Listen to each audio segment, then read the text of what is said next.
7. Durante las 3 semanas siguientes, cada uno de los 4 equipos de nuestra liga practicó 2 tardes a la semana, por lo general de 4 a 6. Una sesión de práctica semanal para cada equipo, de acuerdo al horario que Nancy distribuyera después de la selección de lunes por la noche. Se llevaba a cabo en el parque de la Liga Infantil de Boland, y la otra se hacía en un campo más chico detrás del parque, propiedad del municipio y mantenido por este. Era un diamante de béisbol más pequeño, adyacente al campo de juego, donde había columpios, cajones de arena, balancines y varios campos en forma de herradura para los chicos mayores. Después de nuestras semanas de práctica, se iniciaría la temporada oficial. Cada equipo estaba programado para jugar 12 juegos, 2 juegos a la semana durante 6 semanas, con 4 juegos jugados contra cada uno de los otros 3 equipos. Todos los juegos se jugarían en el parque de la Liga Infantil los días lunes, martes, miércoles y jueves por la tarde, comenzando a las 5. Si algún juego se interrumpía, sería programado de nuevo para el viernes por la tarde o el sábado por la mañana. En realidad, 2 juegos pospuestos podrían jugarse el sábado si fuera necesario. Después de que cada equipo completara su programa de 12 juegos, los 2 con el mejor récord jugarían un juego por el campeonato de la liga. Camino a casa después de la selección, Bill West se ofreció a telefonear a los jugadores que habíamos seleccionado para informarles que nuestra primera práctica sería en el parque de la Liga Infantil el martes siguiente por la tarde a las 4. Sin embargo, le dije que si yo iba a dirigir el equipo, entonces creía que era mi obligación telefonearles. Pareció sorprendido, después contento, luego sonrió y asintió. El jueves por la tarde, poco después de las 7, me senté ante mi escritorio en el estudio para notificar a 12 jóvenes que ahora eran ángeles. Al revisar las tarjetas individuales de los jugadores que Nancy nos entregó después de cada una de nuestras selecciones, así como al leer los nombres en nuestro registro uno tras otro, pensé que no solo habíamos reclutado para la liga infantil, sino también para una pequeña liga de naciones. Todd Stevenson, John Kimball, Anthony Zulo, Paul Taylor, Charles Barrio, Justin Norberg, Robert Murphy, Ben Rogers, Chris Lang, Jeff Gaston, Dick Andros y Timothy Noble. Bill West se despidió con una amable advertencia cuando me fue a dejar después de la selección de lunes. La mayoría de los chicos estaban familiarizados con él, con los otros 3 managers y con cada entrenador. Sin embargo, yo era un extraño en la ciudad, un factor desconocido que podría ocasionar cierta intranquilidad e inseguridad a nuestros jugadores, al menos al principio. Fue una observación sabia y le di las gracias. Antes de hacer alguna llamada telefónica, hice algunas anotaciones en una libreta reglamentaria y resumí un procedimiento para seguirlo al hablar por teléfono, así como algunas palabras clave que utilizaría. Al marcar el número telefónico de cada jugador, pediría hablar con él después de identificarme, sin importar quién contestara el teléfono. Enseguida, le daría al niño la bienvenida al equipo de Los Ángeles. Le diría que había sido seleccionado porque era un buen jugador de béisbol y que nuestra primera práctica estaba programada para el martes siguiente a las 4. Luego, preguntaría si el niño tenía quien lo llevara al parque y lo recogiera a las 6, después de cada práctica. Descubrí que muchos de ellos se transportaban bastante bien por Boland en sus bicicletas. Había olvidado lo independientes que son siempre los niños del campo. Después de charlar con el jugador, pediría hablar con su padre. Me presentaría al caballero, le diría que me sentía orgulloso de tener a su hijo en mi equipo y le pediría que me llamara a la casa en cualquier momento si había algo que deseara discutir referente a su hijo durante la temporada. Terminaría mencionando que anhelaba conocer pronto a cada uno de los padres en alguna de las prácticas o juegos y que agradecería su apoyo. Si el padre no se encontraba en casa cuando yo llamara, sostendría una charla similar con la madre del niño. Mi última llamada telefónica fue para el pequeño Timothy Noble. ¿Timothy Noble? Sí. Timothy, soy John Harding, el entrenador de Los Ángeles de la Liga Infantil. Llamo para decirte que jugarás con Los Ángeles este año. ¡Muy bien! La primera práctica será el próximo martes a las 4 en el parque de la Liga Infantil. ¿Puedes asistir? Sí, señor, allí estaré. ¿Habrá quien te lleve al campo y después a casa? El entrenamiento terminará a las 6 siempre. Tengo una bicicleta, señor, allí estaré. Señor Harding, ¿podría decirme por favor algunos de los nombres de los otros niños del equipo? Seguro. Todd Stevenson, Paul Taylor, John Kimball, Anthony Zulo. ¿Conoces a alguno de estos niños? ¿Jugaré con ellos? Vaya, todos son fabulosos. Tendremos un muy buen equipo, un súper equipo. Cuento contigo para que hagas tu parte, Timothy. ¿Está tu papá por allí? Me gustaría hablar con él si puedo. La voz animada del pequeño descendió de inmediato varias octavas y respondió con rapidez, con una monotonía ronca y apagada, sin ninguna emoción. Mi papá vive en California. Me atrapó desprevenido y dudé. ¿Cómo responder? Oh, bueno, ¿podría hablar con tu madre? Pregunté sin convicción. Todavía no llega a casa después del trabajo. Miré mi reloj. Eran las 7:40 exactamente. Ah, bueno, Timothy, te veremos el martes por la tarde. Sí, señor. Y, señor Harding, sí. Muchas gracias por elegirme. Me esforzaré por hacerlo bien para usted. Colgué despacio. Mi corazón latía con fuerza de pronto mientras hablaba con Timothy y volví la cabeza hacia la izquierda. Entre un conjunto de fotografías en familiares enmarcadas que colgaban en la pared más cercana a mí, había una ampliación a color de mi Rick, quien llevaba puesta una gorra de béisbol ligeramente grande. Miraba fijamente a la cámara mientras permanecía en cuclillas amenazadoramente, con su bate de aluminio de béisbol levantado detrás de su hombro derecho. Me puse de pie. Caminé despacio y salí de la habitación hacia la terraza. Me senté con debilidad en la mecedora y permanecí allí, con la mirada fija en el bosque distante hasta mucho tiempo después que oscureció. Fueron 7 días tortuosamente largos a esperar el primer entrenamiento programado del equipo. Trabajé mucho para tratar de llenar cada momento que permanecía despierto con alguna actividad, ya fuera corporal, mental o ambas, para no tropezar y caer en ese pozo de desesperación siempre cercano. Me obligué a levantarme de la cama a las 7 cada mañana y después del desayuno salí a dar una larga caminata por el bosque detrás de la casa. Después tomaba mi bolsa roja de pelotas de golf para práctica y mis palos cortos para lanzar tiro tras tiro de un hoyo a otro en nuestro patio trasero. Después que oscurecía, corría quizá durante 1 hora, regresaba, tomaba una ducha y me ponía la pijama y la bata. Enseguida me sentaba ante la mesa de la cocina, a pesar de que había sillas mucho más cómodas en otras habitaciones, para tratar de leer. Durante los años de lucha para remontar escaleras corporativas, había adquirido una colección grande de algunos de los mejores libros del mundo de autoayuda y motivación para ayudarme en mi escapada. Clásicos tales como As a Man Thinketh de Allen, Think and Grow Rich, Piense y hágase rico de Hill, The Power of Positive Thinking, Poder del pensamiento tenaz de Pale, Success Through a Positive Mental Attitude de Stone y I Dare You de Danforth. Ahora pasaba incontables horas cada noche revisando estos y muchos otros libros con la esperanza de encontrar palabras de sabiduría o consuelo que pudieran ayudarme a soportar la pena de mi pérdida. En una antología de proverbios sabios del siglo XIX empastada en piel, al fin encontré algunas preciosas palabras de consuelo de Benjamin Franklin y de Antifón, un dramaturgo griego del siglo IV a.C. En el funeral de un compañero íntimo, Franklin dijo a los dolientes: «Somos espíritus. Nuestro amigo, así como todos nosotros, hemos sido invitados al extranjero a una fiesta de placer que durará por siempre. Su asiento estuvo listo primero y por lo tanto él partió antes que nosotros.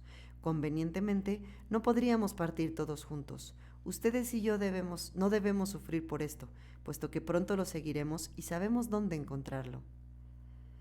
En forma sorprendente, hace más de 2000 años, Antifón escribió: «No sufran en exceso por los seres amados muertos. No están muertos, sino que solo terminaron el viaje que es necesario que todos nosotros hagamos. Nosotros debemos ir a ese gran lugar de recepción en el que todos ellos están reunidos, y en este encuentro general de la humanidad, vivir juntos en otro estado de ser». Recordé una vez más el consejo similar de mi madre a aquellos que sufrían la pérdida de un ser amado. Aceptar el consejo sin importar quién lo diera requería de mucha fe. Dios, cómo deseaba creer en sus palabras.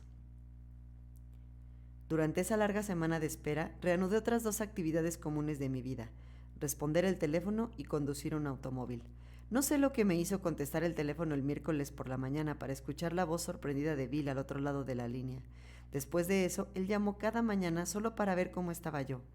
Respecto a conducir, no iba a ningún sitio en particular. Solo saqué mi auto de la cochera una tarde y conduje por los caminos no principales de New Hampshire durante un par de horas. Sin embargo, a pesar de todos mis esfuerzos, todavía entraba en el estudio al menos una vez al día. Abría el último cajón de mi escritorio y observaba la pistola. En una ocasión la tomé y la sostuve en las manos por unos minutos. El arma mortal se sentía muy fría, casi como si hubiera estado guardada en el hielo. A pesar de que llegué temprano al estacionamiento de la Liga Infantil de Boland para nuestra primera sesión de práctica, Bill West ya estaba ahí y sacaba de la cajuela de su coche 2 bolsas grandes de lona. Una de estas contenía el equipo del receptor, así como cajas con pelotas de béisbol, y la otra estaba llena con cascos de bateador y bates. «¡Permite que te dé una mano!», grité. Me acerqué a Bill por detrás y cargué una de las bolsas. Cruzamos juntos la abertura de la cerca y nos dirigimos al dugout más cercano, detrás de la primera base. Los jugadores que habían llegado temprano corrieron hacia nosotros, mientras en el estacionamiento varias puertas de coches se cerraban con fuerza cuando las madres dejaban allí a sus esperanzados atletas. Bill entregó algunas pelotas de béisbol y sugirió que los niños formaran parejas y empezaran el calentamiento. Algunos vestían pantalones de mezclilla y playeras, y otros llevaban la ropa de béisbol del año anterior, que ahora les quedaba ceñida. Algunos llevaban zapatos de béisbol y otros usaban tenis altos y bajos. Pronto tuvimos 2 filas de 6 jugadores que lanzaban pelotas. Algunos estaban muy serios y evidentemente nerviosos. En cambio, otros reían y estaban relajados. Bill y yo caminamos en forma casual detrás de la primera hilera de 6 jugadores y después detrás de la otra para presentarnos a cada niño. Al estrecharles la mano, les dijimos a cada niño que yo era John Harding y él era Bill West. Podrían utilizar la palabra entrenador con ambos si no querían llamarnos por el nombre, e indicamos que no era necesario llamarnos señor. También al charlar con cada ángel nuevo, le preguntamos la posición en que le gustaba jugar y si había participado en la liga infantil el año anterior. Pudimos notar que todos los jugadores empezaban a relajarse en forma gradual y las sonrisas se multiplicaron. Para mí fue sorprendente lo mucho que logramos durante esa primera práctica. Bill West envió grupos a las posiciones de shortstop y segunda base y bateó varias bolas a cada jugador, el cual tenía que atrapar la pelota y lanzarla a primera base, donde había 2 candidatos para esa posición. Yo estuve de pie en el jardín derecho y observé cómo se movían y reaccionaban los jugadores ante los certeros tiros de Bill. 2 de ellos, Anthony Zulo y Paul Taylor, atrapaban la pelota a la perfección y la lanzaban a primera base con buena precisión. El niño Taylor, con una playera apretada, tenía un torso grande, el cual con seguridad le tomó mucho tiempo y esfuerzo desarrollar. Repetimos el mismo procedimiento con candidatos del jardín, lanzando varias bolas bajas y bolas curvas a cada uno de ellos.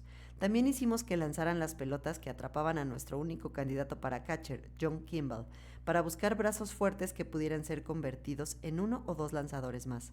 2 jugadores, Charles Barrio y Justin Norberg, parecían muy rápidos y competentes y podían lanzar. Finalmente Bill bateó 3 bolas curvas al pequeño Timothy Noble. 2 no pudo atraparlas y la tercera rebotó en su guante y detrás de él. La bola baja que le lanzaron pasó entre sus piernas abiertas. En nuestra segunda sesión de entrenamiento, el jueves, comenzamos colocando un equipo tentativo en el campo basados en nuestras observaciones de la primera práctica. Bill bateaba bolas bajas y curvas a cada posición, mientras yo hacía un recorrido y daba sugerencias sobre la mejor manera de atrapar una bola curva, cómo colocarse para recibir una mejor bola baja y, lo más importante, cómo lanzar en forma adecuada una pelota de béisbol. Quedé muy impresionado con nuestro catcher, bajo y musculoso, John Kimball, quien tenía 2 años en la liga infantil y un cañón por brazo. Cualquier equipo de béisbol, aficionado o profesional, juega en terrible desventaja sin un buen catcher. Fuimos muy afortunados al tener a Kimball. Durante nuestro tercer entrenamiento en el otro campo de béisbol detrás del parque de la liga infantil, nos concentramos en batear. Bateé tanto que mi brazo empezó a temblar mientras Bill hacía anotaciones en su tablilla. Ambos detuvimos con frecuencia el juego para corregir la postura al batear, los pasos y las bateadas. No había duda de que Todd Stevenson, nuestro pitcher estrella, era también nuestro mejor bateador. Envió varios de mis lanzamientos fuera del parque y era una alegría observar su bateada zurda. Nuestro catcher, Kimball, a quien los jugadores ya habían puesto el apodo de Tank, también bateaba bien, al igual que Paul Taylor y un niño alto, Justin Norberg, quien parecía que sería nuestro jugador de primera base durante los juegos en que lanzaba Todd. Entonces, cuando alguien más lanzara, pondríamos a Todd en primera base, para así tener todavía su potente bat en la alineación. Era probable que moviéramos a Justin al jardín, aunque era mejor jugador de primera base. 8 jugadores parecían competidores seguros, incluso solo después de la tercera sesión de entrenamiento. Stevenson, Kimball, Zulo, Taylor, Norberg, Barrio, Murphy y un gran jardinero para bateador débil, Ben Rogers, quien era un shortstop innato. Otros 3 jugadores, Chris Lang, Jeff Gaston y Dick Andros, mostraban buen potencial y era seguro que mejorarían con la práctica y la experiencia. También estaba Timothy Noble, quien fue el último en batear. Traté de lanzar las bolas más lentas al pequeño, pero su postura era tan torpe y su bateo tan incoherente que me sentía avergonzado por él cuando sus nuevos compañeros de equipo reían cada vez que trataba de golpear la pelota y fallaba. Hasta que me volví y los miré fue cuando quedaron muy callados. Miré mi reloj. Habíamos avisado a todos los padres por medio de sus hijos que el entrenamiento no duraría después de las 6 de la tarde, para que la cena pudiera ser planeada de acuerdo. Faltaban 5 minutos para las 6, por lo que di varias palmadas y grité: «Muy bien, chicos, eso es todo por hoy. Los veré a todos el jueves a las 4 en el campo de la Liga Infantil». La mayoría de los niños corrieron de inmediato hacia el estacionamiento, a sus bicicletas o a los coches que los esperaban para llevarlos a casa. Sin embargo, Timothy se encontraba todavía de pie en la base. Parecía muy preocupado y balanceaba hacia adelante y hacia atrás el bate que tenía entre las manos. Miré hacia el dugout donde Bill guardaba los bates y cascos en una de las bolsas de lona. No había nadie más en el diamante cuando caminé despacio hacia la base. «Timothy, ¿podemos hablar un minuto?», le dije. «¿Seguro?», respondió con voz un poco temblorosa. «Timothy», le dije, «pienso que si trabajas muy duro y dedicas tiempo extra y practicas, podrías llegar a ser un buen jugador. Mientras más practicamos algo, mejor lo hacemos. Es un poco difícil trabajar con un solo jugador más tiempo cuando todos los chicos están aquí, pero creo poder ayudarte con tu bateo y a atrapar las bolas, si me lo permites. Dime, ¿te gustaría pasar media hora extra después del entrenamiento solo conmigo para concentrarnos en algunos puntos básicos? Sé que con un poco de trabajo podemos mejorar en verdad ese bateo tuyo. Tal vez pueda darte algunas indicaciones que te ayuden a dominar las bolas curvas y las bajas con mayor facilidad. Tenemos 3 entrenamientos más antes de que empiecen los juegos. ¿Qué dices?». Yo estaba en cuclillas para que al hablar nuestros ojos estuvieran al mismo nivel, y por un momento breve, cuando él dio medio paso hacia adelante, pensé que el pequeño iba a arrojarse en mis brazos. «Eso me gustaría mucho», aseguró él y se mordió el labio inferior. «¿Le importaría a tu madre? Esto podría complicar un par de sus noches, pues cenarían más tarde. ¿Qué opinas?». «Estará bien. Ella trabaja en Ed Supermarket en Concord y no llega a casa hasta después de las 8. Trabaja de las 11 a las 7 de lunes a sábado». No comprendí el motivo, pero me encontré controlando las lágrimas. «De acuerdo, Timothy, lo haremos. ¿Qué tal esta noche? ¿Quieres empezar ahora?». Sus ojos de color café se abrieron mucho y por primera vez noté la hilera ligera de pecas que corría desde una mejilla hasta la otra por encima del puente de la nariz. Él asintió con entusiasmo. «Timothy, no tenemos que decir nada a los otros chicos. No queremos que piensen que estoy haciendo algún favoritismo. ¿De acuerdo?». Él asintió de nuevo. Me volví hacia el dugout. A pesar de que Bill West estaba demasiado lejos para escucharnos, observaba y sonreía. Finalmente, antes de que yo pudiera decir algo, él dijo: «John, dejaré la bolsa con las pelotas y bates aquí. Que ustedes dos se diviertan. No creo que me necesites. Los veré ambos el jueves. Buenas noches, Bill». 8. Los Ángeles progresaron como equipo más de lo que Bill o yo esperábamos durante nuestras 3 sesiones finales de práctica en los 10 días anteriores al primer juego. Estoy seguro de que en todos los deportes, la mayoría de los entrenadores pasan la mayor parte de su tiempo concentrados en el mecanismo para jugar bien. Nuestro objetivo era enseñar los fundamentos para atrapar y lanzar la bola, batear y correr, así como las reglas del juego a jovencitos activos y vigorosos que se encuentran en una edad en la cual la concentración en cualquier tema durante más de 5 minutos por lo general es un gran logro. Durante cada uno de los entrenamientos dedicamos la primera hora a batear y correr a las bases y la segunda hora a atrapar y lanzar la pelota, así como a revisar las reglas del juego. Desde la cuarta práctica pedí a Todd Stevenson, Paul Taylor, Charles Barrio y Justin Nurberg que llegaran al parque 30 minutos antes que los otros y comenzaran a fortalecer sus brazos con los que lanzaban, arrojando la pelota a Bill o a mí, para que más adelante pudiéramos evaluar su potencial. Por supuesto, Todd era sin lugar a dudas nuestro lanzador estrella, mientras los otros 3 competirían para posiciones en nuestra rotación de lanzamiento. De acuerdo a Bill West, Taylor y Barrio habían lanzado al menos en un juego ganado durante su temporada anterior de juego, y Nurberg lanzaba tan fuerte que no podíamos ignorarlo. Para las sesiones de bateo, Bill y yo dividimos el tiempo de lanzamiento lanzando tiros suaves a través de la base, mientras el otro, de pie a la derecha del bateador, hacía innumerables sugerencias y correcciones, que iban desde hacer que el chico lo intentara con otro bate, generalmente más ligero, hasta colocarlo más cerca o más lejos de la base, o mostrándole cómo mover los pies con mayor suavidad al batear, en lugar de abalanzarse contra la pelota. Bill le pidió a Paul Taylor, nuestro musculoso tercera base y ahora prospecto para lanzador, que tratara de separar los pies hasta que quedaran como el ancho que tenían sus hombros. Con esta postura para batear más cómoda y sólida, Paul, entusiasmado, empezó a batear bolas curvas y largas por encima de la cerca en el jardín central y en el izquierdo. Ben Rogers, nuestro shortstop y jardinero innato, parecía dar un golpe seco a cada lanzamiento y no le daba la pelota o la lanzaba contra el suelo. Nos sorprendió que alguien que atrapaba y lanzaba la bola con tanta gracia pareciera tan torpe cuando se trataba de batear. Trabajamos para nivelar los hombros y caderas de este tranquilo y serio muchacho antes de que bateara. Pronto su bate hacía un contacto mucho mejor.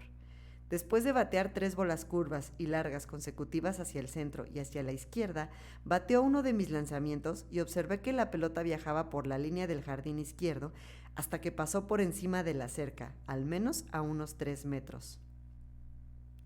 El osco Ben sonreía cuando pasó corriendo a mi lado hacia el jardín. Para lograr lo más posible en el limitado tiempo disponible, también tratamos de combinar el correr a las bases con el entrenamiento de lanzar y atrapar la pelota, haciendo hincapié una y otra vez en lo importante que era para nuestros corredores de base saber con exactitud dónde estaba la pelota en cualquier momento, puesto que deberían correr a las bases con toda la agresividad posible. También trabajamos en los fundamentos para golpear la pelota ligeramente y tomamos el tiempo a todos nuestros jugadores con un cronómetro, una y otra vez, no solo de la base del bateador a la primera base, sino también desde la primera base a la segunda. El pequeño Tony Zulo y Todd Stevenson fácilmente eran los más rápidos, mientras que Tank Kimball, nuestro receptor, tardaba tanto tiempo para llegar de la primera a la segunda base que Bob Murphy, nuestro cómico del equipo, dijo que era demasiado lento para ser llamado Tanque. Los últimos 30 minutos de entrenamiento fueron dedicados a revisar las reglas del juego. Comprendimos que no había forma posible para cubrir todas las reglas y subcláusulas de las 64 páginas del reglamento oficial y reglas del juego de béisbol de la Liga Infantil, pero nos concentramos en el mayor número posible y cubrimos situaciones que creíamos podrían presentarse una y otra vez, tales como por qué uno debe evitar ser golpeado por una bola baja al correr a las bases, cuándo se puede y no se puede dejar una base una vez que se ha llegado a ella a salvo, y especialmente cuál debe ser el comportamiento con los espectadores, los jugadores contrarios y los árbitros, así como el castigo por actuar de otra manera. Por supuesto, ahora tenía una actividad adicional para ayudar a tener mi mente y mi tiempo ocupados un poco más: las sesiones de entrenamiento, una tras otra con Timothy Noble, después del entrenamiento regular del equipo. La tarde siguiente a nuestra tercera sesión de práctica, cuando me sorprendió y conmovió al aceptar de inmediato mi ofrecimiento de un entrenamiento adicional, primero nos sentamos los dos solos en el tranquilo dugout y tuvimos una larga charla. Dime, Timothy, ¿has jugado béisbol la mayor parte de tu vida? Estaba sentado en la banca bastante cerca de mí, y sus piernas cortas no llegaban al suelo. Miró sus pies que colgaban durante unos minutos antes de negar despacio con la cabeza y responder: No, mi papá estaba en el ejército y vivimos cerca de Berlín, en Alemania, durante mucho tiempo. Allí los niños jugaban soccer, pero yo no era muy bueno. No podía correr bastante rápido. Entonces regresamos a Estados Unidos el año pasado para vivir aquí en Boland, pero mi papá nos dejó muy pronto y nunca regresó, por lo que mi madre estaba triste. Después ella se divorció. Una vez más, como en el teléfono, Timothy habló con una monotonía ronca y apagada. Parecía casi un robot de juguete. Mi padre se fue, ya se lo dije. Ahora ya no hablemos más de eso. Entonces, ¿solo has jugado béisbol durante un año más o menos? Asintió con vigor. Apartó los mechones sueltos de cabello rubio que escaparon de su gorra vieja de béisbol y sonrió. Enseguida sacó su pecho pequeño, pateó hacia adelante con las dos piernas, cerró los puños, los levantó por encima de la cabeza y gritó fuerte: Sin embargo, día a día, en todos los sentidos, mejoro y mejoro. ¿Qué dijiste?, pregunté. Día a día, en todos los sentidos, mejoro y mejoro. No podía creer lo que escuchaba. Imposible. Inhalé varias veces y traté de calmarme, sin poder comprender cómo el pequeño había logrado repetir las mismas palabras poderosas que una vez tuvieron un papel muy importante en mi vida. Una de las mayores y más positivas influencias durante mis primeros años, cuando subía por la escalera corporativa, fue un libro pequeño escrito por un médico francés de principios del siglo, Émile Coué, titulado El dominio de sí mismo a través de la autosugestión consciente.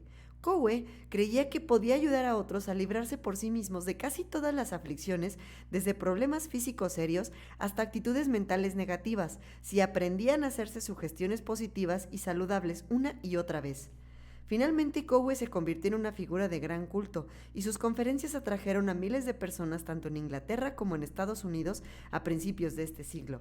Grandes audiencias escucharon y creyeron que era posible librarse de gran cantidad de enfermedades y heridas de la vida con solo repetirse los objetivos y deseos positivos una y otra vez. La obra de este francés quedó mejor ilustrada por su autoafirmación más famosa: día a día, en todos los sentidos, mejoro y mejoro.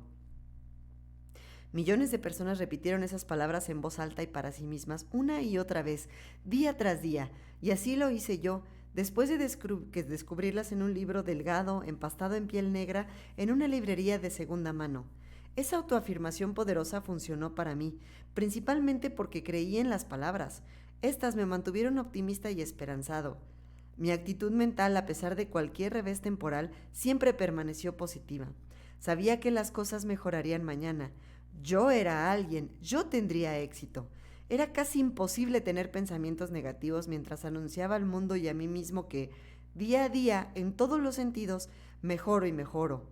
Coué y su proceso de autosugestión consciente perdieron popularidad mucho antes de la Gran Depresión. Tuvo varios críticos, como sucede con todos los pioneros en los campos de la medicina y la psicología.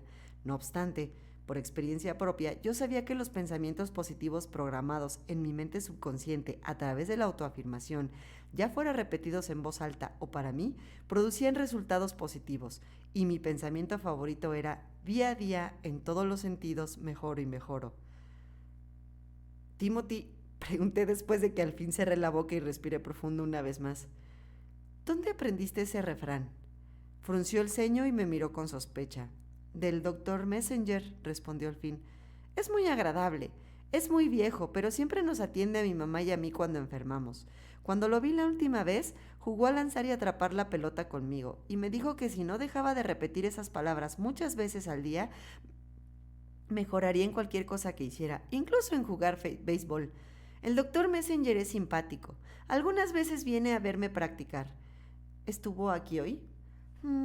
Estaba sentado detrás de la primera base, solo. Hoy llevaba puesto un sombrero vaquero. Me saludó. Tiene barba blanca. ¿Te he enseñado algún otro refrán?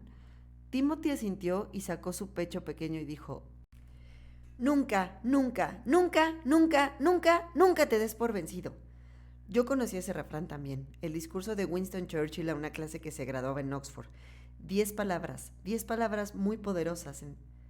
Enseguida el gran hombre se alejó de su audiencia y regresó despacio a su asiento. ¿Crees en esas palabras, Timothy, acerca de que uno nunca debe darse por vencido? Yo nunca me doy por vencido, dijo y asintió. Dedicamos nuestra primera práctica a trabajar en el bateo de Timothy. Me ponía de pie cerca de él, sostenía también un bate y le pedía que imitara mi postura y movimientos. Resultó mejor de lo que yo esperaba. Después de 10 minutos más o menos, empecé a lanzarle la bola mientras corregía cualquier discrepancia en su postura o en su golpe a la pelota. En poco tiempo, Timothy daba pasos cortos ante mis lanzamientos con un movimiento nivelado o incluso completaba el movimiento después de golpear la pelota, manteniendo el equilibrio. Solo le pegó a la bola algunas veces, pero pude notar que su seguridad aumentaba en forma gradual y que él parecía disfrutar nuestra rutina. Pasamos también algún tiempo practicando los golpes ligeros a la pelota, y aunque tenía dificultad para girar y mantener los brazos relajados, al fin logré que se agachara y doblara las rodillas, hasta que lanzó varias bolas ligeras hacia la línea de la tercera base.